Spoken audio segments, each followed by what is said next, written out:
Freshers வர்றாங்க. ரொம்பவுமே இன்னைக்கு ஒரு ஹாப்பியான டே. ஃப்ரெஷர்ஸ் வராங்க. நேர் காலேஜ் ரீச் பண்ணியாச்சு. நம்ம டிரைவரை நம்ம பார்த்தீங்கன்னா கில்லிப்படாத விஜய் டிரைவர் மாதிரி ஜாமுன்னு ஓட்டிட்டு இருக்காரு.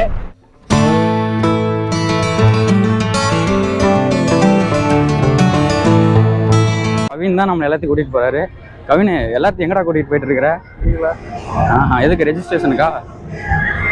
சரி சரி ஃப்ரெண்ட்ஸ், இந்த சைடு தான் பார்த்தீங்கன்னா ரிசப்ஷனு. வர்றவங்கள வெல்கம் பண்ணுறாங்க. ஆடிட்டோரியத்துக்குள்ளே போகலாம்.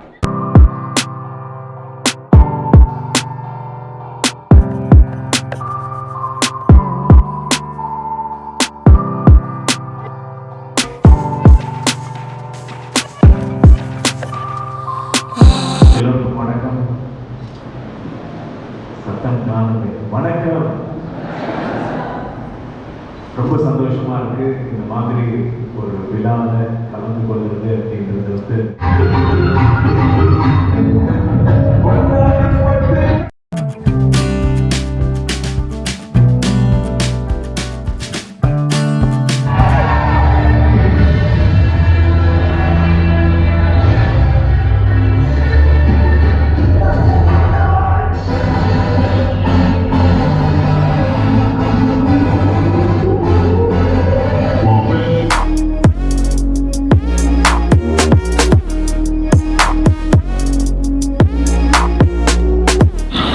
ஹாய் ஃப்ரெண்ட்ஸ், எல்லோரும் எப்படி இருக்கீங்க? நான் ரொம்பவுமே நல்லா இருக்கேன். இது உங்கள் மிஸ்டர் சர்ச் வில்லேஜ். இன்றைக்கி வில்லேஜ் கிடையாது, இன்றைக்கி காலேஜ். இன்றைக்கி வந்து நம்ம காலேஜ் போக போகிறோம். என்னடா காலேஜ் டெய்லியும் போக, இன்றைக்கி என்னடா ஸ்பெஷல்னு கேட்டிங்கன்னா, இன்றைக்கி காலேஜில் ஒரு டே. அது என்ன டேனா, second year third year final இயர்க்குலாம் லீவ் விட்டுருக்காங்க. நம்மளுக்கு மட்டும் காலேஜ் வச்சுருக்காங்க. இது என்னென்னா, ஃப்ரெஷர்ஸ் வர்றாங்க. ரொம்பவுமே இன்றைக்கி ஒரு ஹாப்பியான டே. ஃப்ரெஷர்ஸ் வராங்க. அதுக்காக நாங்களாம் சீன் போடுறதுக்காக இன்றைக்கி காலேஜ் வந்திருக்கோம். அது மட்டும் இல்லாமல் இன்றைக்கி ஒரு vlog எடுக்க போகிறோம். நம்ம தேர் ரதம் இங்கே தான் நிற்குது. தேர் ரதம்னு நீங்கள் வந்து சும்மா நினைக்காதீங்க, நல்லா தான் இருக்குது பஸ்ஸு. சரி வாங்க பஸ்க்குள்ளே போயிடலாம். பஸ்க்குள்ளே இருக்கோம். இப்போ நேர் காலேஜை ரீச் பண்ணியாச்சு. நம்ம டிரைவரை நம்ம பார்த்தீங்கன்னா கில்லிப்படாத விஜய் டிரைவர் மாதிரி ஜாமுன்னு ஓட்டிகிட்டு இருக்காரு. இது மட்டும் இல்லாமல் நீங்கள் ஸ்டூடெண்ட்ஸ் மட்டும் இல்லாமல் பேரண்ட்ஸ் வந்துருக்காங்க. எதுக்குன்னு கேட்டிங்கன்னா, நீங்கள் நம்ம ஃப்ரெஷர்ஸ் அப்படிங்கிறனால தான் ஸ்டூடெண்ட்ஸு, அது மட்டும் இல்லாமல் பேரண்ட்ஸ் வந்திருக்காங்க. சரி வாங்க நம்ம பின்னாடி போய் எல்லாத்தையும் பார்க்கலாம்.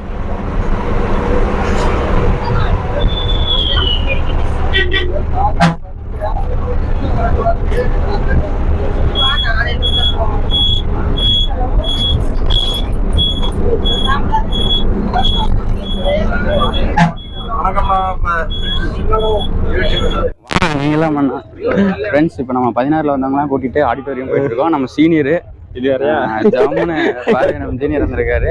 எல்லாத்தையும் கூட்டிகிட்டு நம்ம இப்போ ஆடிட்டோரியம் போக போகிறோம். நம்ம கிளாஸ் பசங்களாம் இங்கே நிற்கிறாங்க ஜம்முன்னு. நம்ம கவின் தான் நம்ம எல்லாத்தையும் கூட்டிகிட்டு போகிறாரு. கவின், எல்லாத்தையும் எங்கடா கூட்டிகிட்டு போயிட்டு இருக்கிற? எதுக்கு? ரெஜிஸ்ட்ரேஷனுக்கா? சரி சரி வாங்க. சூப்பராக தான் உள்ளே போகிறோம், என்ட்ரி ஆகிறோம். ஃப்ரெண்ட்ஸ், இந்த சைடு தான் பார்த்தீங்கன்னா ரிசப்ஷனு. வர்றவங்கள வெல்கம் பண்ணுறாங்க. தென் இங்கெல்லாம் பார்த்தீங்கன்னா ரெஜிஸ்ட்ரேஷன் பண்ணுறாங்க. IT, civil, CSC, ECE, triple E, AIDS, mech எல்லா டிபார்ட்மெண்ட்டுமே ரெஜிஸ்ட்ரேஷன் பண்ணுறாங்க. தென் அங்கே பார்த்தீங்கன்னா ரெஜிஸ்ட்ரேஷன் முடிஞ்சதுக்கப்புறம் டீ ஸ்நாக்ஸ் எல்லாம் அங்கே வர்றாங்க. சரி அப்படியே வாங்க ஆடிட்டோரியத்துக்குள்ளே போகலாம். ஆடிட்டோரியம் பார்த்தீங்கன்னா சூப்பராக ஃப்ரெஷர்ஸ்க்கு ரெடி பண்ணிட்டாங்க. ஆடிட்டோரியம் ரொம்பவுமே சூப்பராக இருக்குது. அதான் உண்மை.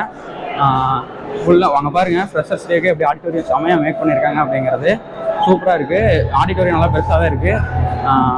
சரி, உங்களுக்கு அடுத்தது நம்ம ஃபங்க்ஷனை ஸ்டார்ட் பண்ணிடுவோம்.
படத்துல என்னென்னமோ பார்க்கறோம். கரெக்ட். நம்ம வாழ்க்கையில உள்வாங்கி நம்மளுடைய வாழ்க்கையில நம்ம நம்பலன்னா யார் நம்புவா? கரெக்டா? படத்துல பார்த்துருப்பீங்க. ஸ்கூல் லைஃப் முடிஞ்சதுன்னு வைங்களேன். நான்லாம் படிக்கும் போது என்ன பண்ணேன்னா, ஸ்கூல் லைஃப் முடிஞ்சதுக்கு அப்புறம் 9th 10th 12th ரிசல்ட் வரும். ரிசல்ட் வரும்போது ரொம்ப எதிர்பார்ப்போட வெயிட் பண்ணிருக்கிறது எது தெரியுமா? ரிசல்ட் வந்து பாஸ் ஆயிட்டோம்னு வைங்களேன், படிச்ச புத்தகங்கள் எல்லாவற்றையும் கொண்டு போய் பழைய பேப்பர் கடையில போட்டு சாயந்தரம் பரோட்டா சால்லாம் 65 சாப்பிடணும். அப்பதான் அன்னைக்கு பாஸ் ஆனதுக்கும் படிச்சு முடிச்சதுக்கும் ஒரு மன திருப்தி. கரெக்டா? இப்ப எப்படி இருக்கு? கரெக்டா சார்? அது ஏன் தெரியுமா? படிச்சு முடிச்சிட்டோம், இனி அதுக்கும் நம்மளுக்கும் எந்த சம்பந்தமும் கிடையாது, ஒரு வழியா ஒழிஞ்சுது அப்படின்னு என்ன மாதிரி லாஸ்ட் ஸ்டூடெண்ட் எல்லாம் அப்படியே அவ்வளவு குதூகலமா இருக்கும். படத்துல பாக்குற மாதிரி 12th முடிஞ்சதுக்கு அப்புறம் கல்லூரி வந்து காலேஜ் போயிட்டேன்னா college all day jolly day அப்படின்னு படத்துல நல்லா இருக்கும். வாய்ப்பே இல்லை ராஜா. கரெக்டா? நினைச்சு பல கனவோட வந்திருப்பீங்க. கல்லூரி வாழ்க்கை ஐயோ செமையா இருக்கு, ஊரு 80-60 கிலோமீட்டர் பஸ்ல அப்படியே ஒன்னா டிராவல் பண்ணி வந்து அந்த மரத்தடியில உட்காந்து ஒரு பொண்ணை பார்த்து அப்படியே கனவுல போய் அதெல்லாம் தளபதி ஒர்க் அவுட் ஆகும், தலைக்கு ஒர்க் அவுட்டும், உங்களுக்கே ஒர்க் அவுட் ஆனாலும் சரி, நம்மளுடைய ஃபோக்கஸ் வேற. அது மட்டும் தெளிவா இருந்துட்டீங்க அப்படின்னா உங்க வாழ்நாள் முழுவதும் உங்களை யாரும் அசைச்சிக்கவே முடியாது. சுருக்கமா சில விஷயங்களை சொல்லுவதற்கு முன்பாக என் வாழ்க்கையில இன்னைக்கு வந்து நான் இன்னைக்கு வந்திருக்கிறதுக்கான ஒரு முக்கிய காரணம் என்ன அப்படின்னு பார்த்தா, உங்களுக்கு இந்த ஒரு 4 பாயிண்ட் கொடுத்து வாழ்க்கையில சாதிச்சிடலாம் அப்படின்னா வாய்ப்பே இல்லை. யாரும் பண்ண போறது கிடையாது. என் வாழ்க்கையில கடந்து வந்த பாதையை உங்க கண் முன்னாடி கொண்டு வந்து நிறுத்தி வச்சு ஒரு லாஸ்ட் பெஞ்ச் ஸ்டூடெண்டாக வாழ்நாள் முழுவதும் இருந்து இவ்வளவு தூரம் இவனே வந்திருக்கான் அப்படின்னு நீங்க எல்லாம் ஃபீல் பண்ணணும். இவனாலேயே இவ்வளவு தூரம் வர முடியும் என்றால் நீங்கெல்லாம் வாழ்க்கையில வேற லெவல் போவதற்கான பல வழிகள் இருக்கு அப்படின்றத நீங்க நம்பணும். யாராலையோ பார்த்து வேற லெவல் சொல்றேன், என்னைக்காவது என் கண்ணாடியை பார்த்து என்னை வேற லெவல் என்னைக்காவது யோசிச்சிருக்கமா? என் வாழ்க்கையில கற்றுக்கொண்ட முதல் பாடம், இந்த நிகழ்வு பார்க்கும்போது பயங்கர சந்தோஷமா இருக்கு. ஏன் அப்படின்னா எனக்கு அதை கொடுத்து வைக்கல. இந்த மாதிரி முதலாம் ஆண்டு விழால என்னுடைய பெற்றோர்களால வர முடியல. ஏன்னா ஒரு நாள் லீவ் எடுத்து பெர்மிஷன் எடுத்து ஒரு நாள் வேலையை ஒதுக்கி வச்சுட்டு நம்ம பிள்ளைங்களுக்காக வந்திருக்காங்கல்ல, அவங்களுக்கே பெரிய ஹேண்ட்ஸ் ஆஃப் கையில தரலாம். ஏன்னா நம்ம மனிதவள துறையில இருக்கனால ஒரு நாள் 1 மணி நேரம் 2 மணி நேரம் பெர்மிஷன் வாங்கிட்டு வேலையை ஒதுக்கி வச்சுட்டு வந்து அவ்வளவு கஷ்டம், ஈஸி கிடையாது. 6 நாள் சம்பளம் போகும், 6 நாள் லீவ் போகும், 1 நாள் லீவ் போகும், இதையெல்லாம் சேர்த்து நாளைக்கு போய் வேலையில செய்யணும். நான் படிக்கும்போது இந்த மாதிரி திருவிழாலாம் பெரிய லெவலில் நடந்ததில்லை. நடந்திருந்தாலும் பெற்றோர்கள் வருவதற்கான வாய்ப்புகள் ஜாஸ்தி இல்லை. ஆனா எனக்கு என்ன அப்படின்னா மனசுல ஒரு திருப்தி. நம்ம முதல்ல ஸ்கூலுக்கு போனதே படிக்கவே கிடையாது. Last bench student. எங்க வீட்டுல 7 பேர், அப்பா அம்மாவையும் சேர்த்து 4வது நானு. எனக்கு முன்னாடி 2 அண்ணன், வீட்டுல ஒன்று கண்ணு ஒரே பொண்ணு, ஒரு அக்கா, அழுது தம்பி. 6வது வகுப்புல இருந்து திருப்பி ஃபெயில் ஆகி இந்த ஸ்கூல்ல என்ன ஒரு நல்ல பழக்கம் அப்படின்னா பரவாயில்ல 9th ஸ்டாண்டர்ட் வரை பாஸ் பண்ணிருப்பாங்க. 10th ஸ்டாண்டர்ட்ல ஃபெயில். ஏன் அப்படின்னா இந்த ஸ்கூல்ல எல்லாம் போஸ்ட் அடிப்பாங்க 100% தேர்ச்சி. பார்த்துருக்கீங்களா? எனக்கு சகப்போம் அந்த ஸ்கூல் மேல. ஏன் ஃபெயில் பண்ணி விட்டீங்கன்னு நான் கேட்டேன். படிக்கல, அது 2வது விஷயம். அப்படின்னா 7வது 8வது என்ன ஃபெயில் பண்ணி விட்டுருந்துருக்கணும். 9வது வகுப்புல ஏன் ஃபெயில் பண்ணி விட்டீங்க அப்படின்னு கேட்டப்போ அப்போ ஒரு டீச்சர் சொன்னாங்க, 100% தேர்ச்சி அப்படின்னு பேனர் ஒட்ட முடியாதுன்னா உன்னால, அதனால நீ ஃபெயில் அப்படின்னாங்க. இந்த மாதிரி லாஸ்ட் பெஞ்ச் ஸ்டூடெண்ட்டை பிடிச்சது என்ன தெரியுமா?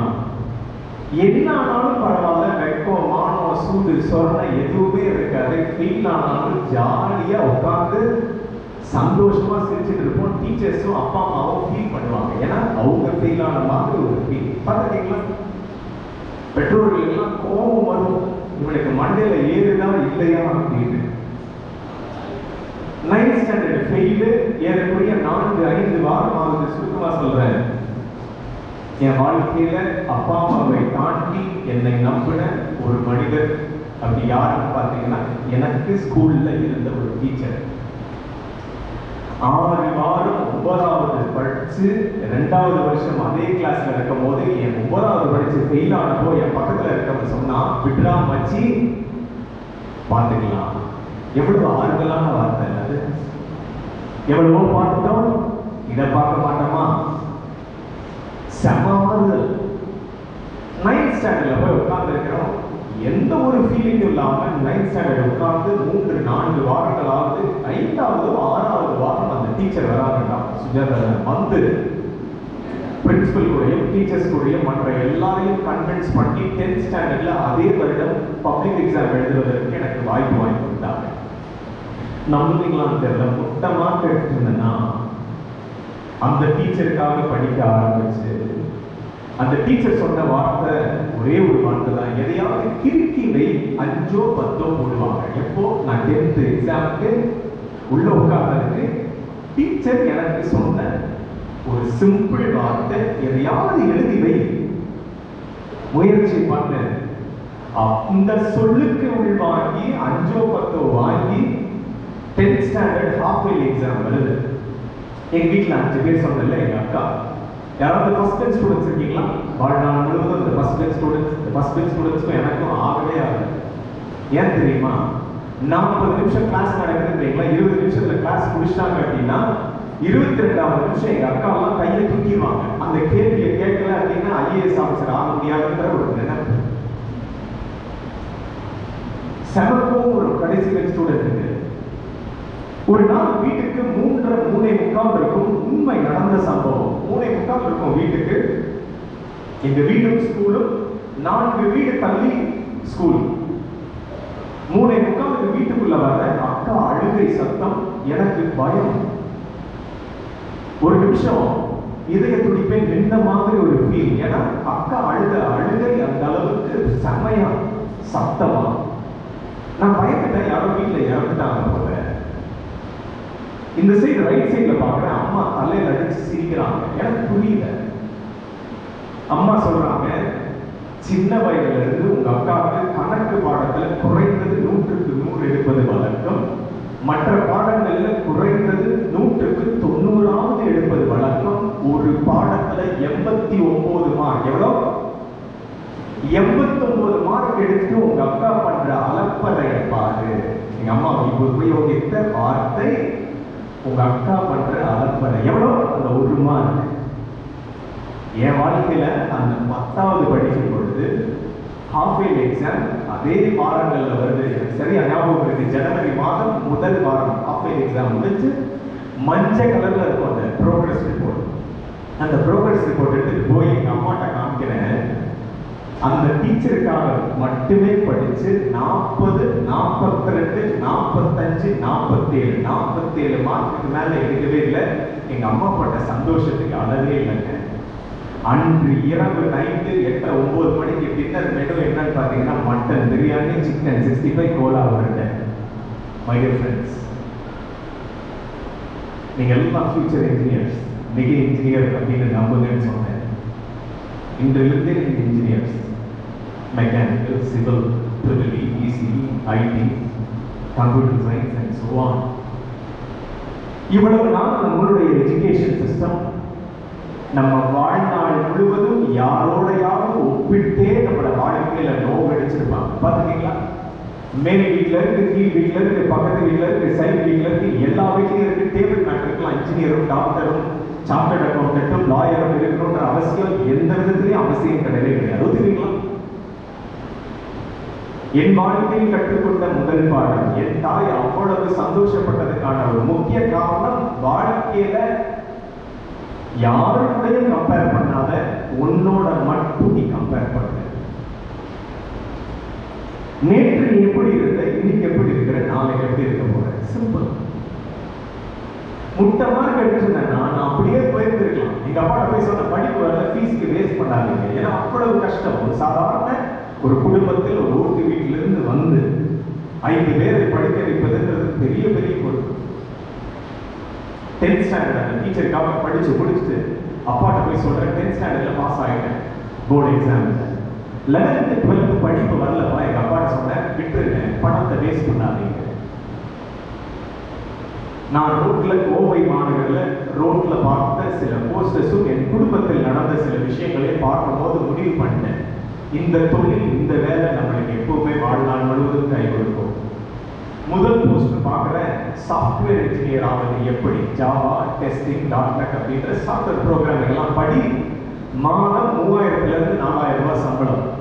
அதே ரோட்ல பக்கத்து போஸ்டர் பார்த்தீங்கன்னா தோசா மாஸ்டர் 12000 ரூபாய் சம்பளம், பரோட்டா மாஸ்டர் 18000 ரூபாய் சம்பளம்.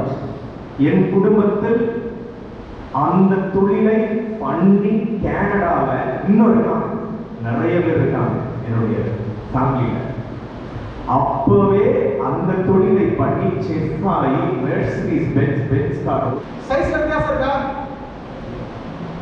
ஒரே சைஸ், ஒரே கம்பெனி ஃபோன். இந்த ஃபோன் 40000 ரூபாய், இந்த ஃபோன் 10000 ரூபாய். ஏன்? ஒரே கம்பெனி, பார்க்க எந்த வித்தியாசமும் இல்லை, ஒரே சைஸ், ஒரே மாதிரி தான் இருக்கலாம். இந்த ஃபோன் ஏன் 40000 ரூபாய், இந்த ஃபோன் ஏன் 10000 ரூபாய்? பார்க்கும்போது வித்தியாசம் தெரியுதா? தெரியல, ரைட்? அந்த 30000 ரூபாய் பணம் இருக்குன்னா அதுல உள்ள இருக்க அந்த ஸ்டஃப், அதுல இருக்க அந்த விஷயம் இருக்கு இல்லையா, அந்த விஷயத்துக்கு தான். இப்போ நம்ம காலேஜ் ஸ்டூடெண்ட்ஸ் ஒரு செகண்டரி சார் சொன்னாங்க இல்லையா, குரு சிவராம் வருஷம் 4 லட்ச ரூபா சம்பளம் வாங்க. ஸோ மாசம் 3 லட்ச ரூபா சம்பளம். அவரு பேட்ச்லேயே 15000 ரூபா சம்பளம் வாங்குற பசங்க பார்த்துருக்கேன். அது வித்தியாசம் தெரியுதுங்களா? 2 பசங்களுக்கும் ஒரே வாய்ப்பு தான் கொடுத்தோம். எந்த ஸ்டூடெண்ட் அதை சீரியஸா எடுத்து அவங்க கத்துக்கிறாங்களோ அவங்க வாழ்க்கையை வாழ போறாங்க. பிரின்சிபல் சார் சொன்னாங்க இல்ல, ஹெச்ஓடிஸ் எல்லாமே அந்த எக்ஸ்பீரியன்ஸ் நோட் பண்ணீங்களா? எல்லாம் 10 வருஷம் 15 வருஷம். So we have well experience faculty, நல்ல எக்ஸ்பீரியன்ஸ் ஸ்டாஃப் இருக்காங்க. நிறைய ஆப்பர்ச்சுனிட்டி. ஒரு செகண்டரி சார் சொல்லும்போது நிறைய சொன்னாங்க இல்லையா, சிம்போசியம் இருக்கு, செமினார் இருக்கு, கான்ஃபரன்ஸ் இருக்கு, கெஸ்ட் லெக்சர்ஸ் இருக்கு, நிறைய விஷயங்கள் இருக்கு. இதை நீங்க யூஸ் பண்ணிக்கிட்டீங்கன்னா உங்க வாழ்க்கை அட்டகாசமா இருக்கும். இன்னொன்று வேலை இல்லைன்னு சொன்னாங்க இல்லையா, அதெல்லாம் ரொம்பவே வேணாம்.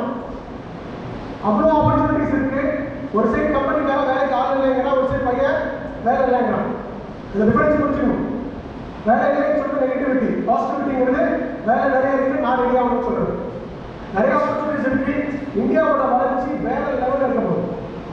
நிறைய வெஸ்டர்ன் கண்ட்ரிஸ், அமெரிக்கால இருந்து யூரோப்ல இருந்து எல்லாமே சைனாவை அவாய்ட் பண்ணுறதுக்காக இந்தியாவுக்கு சப்போர்ட் பண்றாங்க. அப்படி சப்போர்ட் பண்ணும்போது நிறைய கம்பெனிஸ் இந்தியா வரும், அவ்வளோ பிஸ்னஸஸ் இந்தியாவில் டைப்பாகும். அவ்வளோ பிஸ்னஸ் டைப் ஆகும்போது மெஜாரிட்டி டெக்னாலஜி பேஸ்ட் தான் இந்தியாவில் வரப்போகுது. அப்படிங்கிற விஷயத்தில் யாருக்கு அதிகமாக கிடைக்கும்? இன்ஜினியர்ஸ்க்கு தான் வேலை கிடைக்கும். நீங்க ரெடியா இருக்கணும். வாய்ப்புகள் நிறைய இருக்கு, கரெக்டான காலேஜ்ல இருக்கீங்க, அவ்வளோ ஆப்பர்ச்சுனிட்டிஸ் இருக்கு. நீங்க யூஸ் பண்ணிக்கிட்டீங்கன்னா கண்டிப்பா லைஃப்ல சக்சஸ்ஃபுல்லா இருக்க முடியும்.